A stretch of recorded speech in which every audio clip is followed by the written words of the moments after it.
Hey y'all, it's me Alex. Today I wanted to do kind of a chatty get ready with me, not that I'm getting ready because it's like 7:30 at night and I just got in from doing a whole bunch of snow shoveling, so I kind of look crusty right now, but I wanted to film this because I wanted to talk about WandaVision. I just have feels about it and I wanted to get into it. I wanted to do this look inspired by Monica Rambeau's look. Spoiler alert, I'm not going to be holding back in terms of like spoiling this entire season as I'm watching this, so if you haven't seen it all the way through and you care about spoilers, I would not recommend watching this, but that's fine.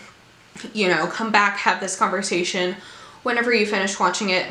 I'll tell you, it's worth it. If you're like on episode 3 and you're like, I feel like the style of this doesn't, you know, make super a lot of sense, you know, or you don't particularly like it, I would 10 out of 10 recommend you watching it all the way through before making that judgment. Okay, so anyway, let's get into the get ready with me portion of this video. Okay, so as you will have seen from the intro, I'm doing a blue eyeshadow look that I'm trying to mimic Monica Rambeau's, like her bright blue eyeshadow from like the 70s episode when she goes over to their house. I am using the NYX HD eyeshadow primer as I always do because I watched that episode and then like, obviously I've already warned you at this point, spoilers ahead because I'm not holding back on this. Like when Wanda forced her out and she was like, you know, out on the field after she got out of the force field and she was like sitting there, my first thought was, holy shit, her eyeshadow looks fantastic. That's probably problematic of me to think, but damn, I love a good blue eyeshadow look, so I figure that might be a bit appropriate for this video. Also, sorry if I look kind of all over the place. I was out shoveling snow and it's like 7:30 at night now, so okay. I'm gonna use the Pinky Rose Cosmetics Exotic Peacock palette because I feel like that has some very good blues in it. So I'm gonna begin with Truth here, and I'm going to use this brush from the Melt and Beetlejuice collection and use that in my crease. So I just wanted to talk about that show because goddamn, I am starved for Marvel content, and this is the first piece of Marvel content that I've had since Spider-Man Far From Home, which I loved, by the way. Tom Holland is my favorite Spider-Man out of all of them. He's the best. I was definitely a little bit skeptical of it at first, but honestly once we watched the first episode, I don't know if it was because we were so starved for Marvel content or, you know, if it was legitimately that good, but we really liked, you know, the first couple episodes. I know a lot of folks didn't care for that. I might be blending that way too far up, but I don't care. This is all I'm filming today. Okay. Yeah, so we really liked the first couple episodes. Like we watched it kind of one day at a time just because we were trying to like spread the content out, but now we're officially through episode 5. I kind of wonder if half the reason I like this so much is because we haven't had any Marvel stuff in a long time, and for me, going to like the theaters to see different Marvel films and stuff, like that's kind of how I get my sense of normalcy. You know, like that is a tradition that I do like with Case and like with my dad, so like that is, you know, how I live my normal life. And, you know, we obviously haven't had that in a long time because of, you know, timing and the pandemic and all of that. So now I am going to go in with Enchanted there all over my lid. Just some monochromatic blue eyeshadow. But yeah, so the first couple episodes I was like definitely very confused once we saw Monica Rambeau show up, because we knew that there were supposed to be like some of like your regular Marvel characters and they're like of different side characters that have appeared throughout the like Marvel universe that were supposed to show up. Like we knew that, so we figured, okay, like how's everything going to tie in together? And obviously like the last 2 episodes kind of really showed that. I don't know, I still haven't gotten all of my coherent thoughts together, but I did want to make it like semi-topical, so get it up soonish. I'm gonna go in with more of Truth along the lower lash line. This is kind of where I'm deviating from the look in the show, but that's okay. I appreciate all of the characters that were thrown in because I love like Captain Marvel. Unpopular opinion, Captain Marvel is one of my favorite Marvel films and characters, so I appreciated Monica Rambeau in there because I know that she, like, I don't know that much about the comics, but I know that she plays like such a major role in there, and I love seeing her as like a kid you know, growing up into adulthood. So I'm gonna deepen everything up with dreams. I was excited to see more of her. Obviously, like, it was a big shock when we found out that, like, her mom had passed away of cancer during the blip. So that part was, like, heartbreaking once we kind of saw that, once we kind of really saw what was happening in 2020. Honestly, like, do I actually care that much about Wanda and Vision?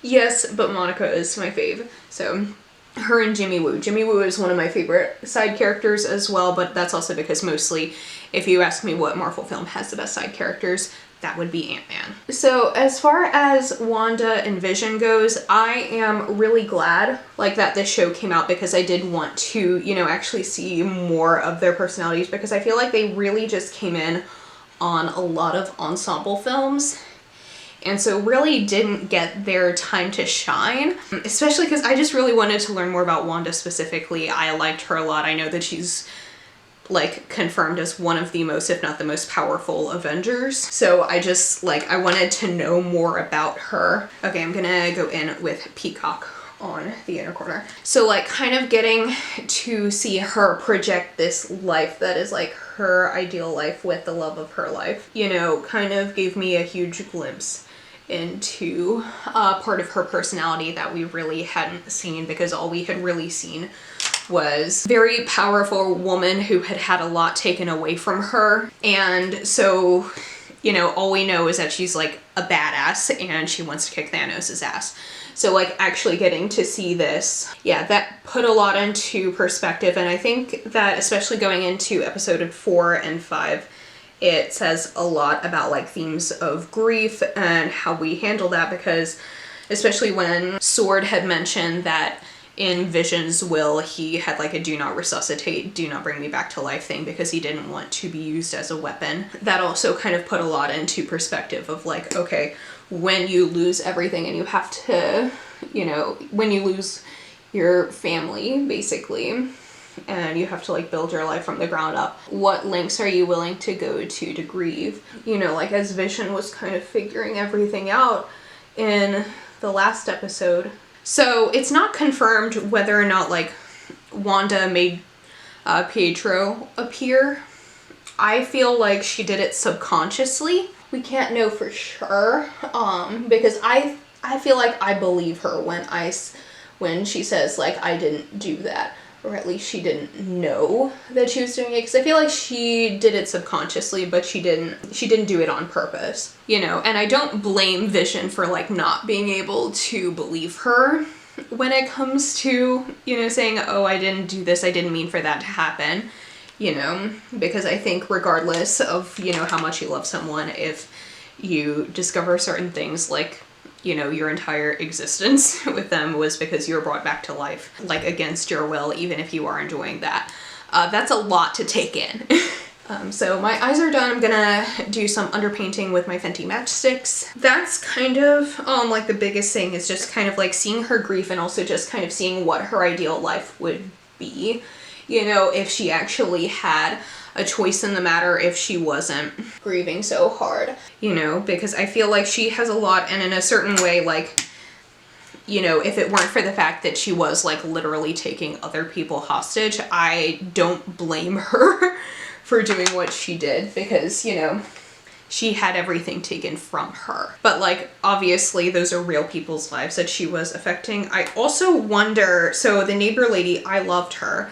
I can't remember her name offhand, but I loved her. She was one of my favorites on there. Honestly, there are very few people that I don't actually like on Marvel. But yeah, I love her. I wonder if she, like, kind of, you know, knew everything that was going on, and I wonder if she, like, broke script in front of Vision on purpose during, I think it was episode 4. Yeah, I have to wonder if she did that on purpose because she realized that he didn't know, and she was, like, trying to get him to, like, kind of see what happened, or, like, see what was going on. Okay, so now I'm going to bronze with the Fenty Sunstalker bronzer in Shady Biz. But yeah, I have to wonder if it's because she was, like, trying to get him to realize what was going on. So I feel like they clarified a lot in episodes 4 and 5, but there's still like a lot shrouded in mystery that I am very excited to hopefully see more of. I think it's been renewed. It better have been renewed at this point. Now I'm going to use the Model Zone Sculpt and Glow highlighter in Golden Sands just to highlight my face, because I don't ever really do that much different on my face. But yeah, those are kind of like my overall thoughts on the show. Like, I really enjoy it. I understand why like a lot of people didn't enjoy the first 3 episodes too much, because I do feel like it's very like out of character for your standard Marvel show. I'm using the Milani Baked Blush in Berry and More, but I personally liked it. I think it's also because I've been like, generally in life when I go to like watch stuff on TV, I enjoy sitcoms, you know, because it's very lighthearted, very easy to watch, and so the first few episodes kind of really encapsulated that, while also, you know, showing that there was something darker going on behind the scenes. Also, let me see real quick if she did anything, like, I think she just wore like a neutral lipstick with this, but I want to, you know, make sure I'm getting it right. Yeah, it was a very, very natural lipstick. Let's see, what would look natural on me? Okay, I think I'm gonna go with Frisky from Melt. So yeah, that's kind of like all of my major thoughts on it. I'm mostly just like very, very intrigued to see what happens next. I can't wait to see more of like what S.W.O.R.D. is doing, because I know they're like the new S.H.I.E.L.D. as far as I know. Yeah, and to see, you know, like, this was an interesting glimpse into kind of like the next generation of what Marvel is going to look like. Yeah, well, between that and like Spider-Man, and I feel like the Spider-Man Far From Home film, you know, after Endgame, I feel like that one was done really, really well, and in showing, you know, kind of the aftermath of what happened after Endgame and all of that. So I will be very excited to see, you know, to see what happens, and to see kind of what this newer generation of superheroes who have experienced, you know, the grief and the trauma that kind of came with Endgame and Thanos and the blip and the everything, you know, to kind of see what that would actually look like. So let me zoom out, film the intro and the outro, and yeah. Okay, so that's it. Before I go, I wanted to just like also just casually mention the baby Vision photos in like the last episode. I don't have any like commentary about them other than to bring them up because they crack me the fuck up every time I see them. Because I've been seeing them on Twitter, and every time I just like die laughing. That was a good touch, Marvel. Okay, so anyway, that is it for this video. Let me know what you thought about WandaVision down below. I would love to chat about it. I know that this video was like super all over the place, but I haven't really gotten all of my thoughts coherently together, but I still want to talk about it because I want it to be topical and on time and not super late to the party. So that's it. Thank you for watching. Give it a thumbs up if you liked it. Subscribe if you want to see more videos from me. And I will see y'all in my next one. I hope y'all have a wonderful day. Bye!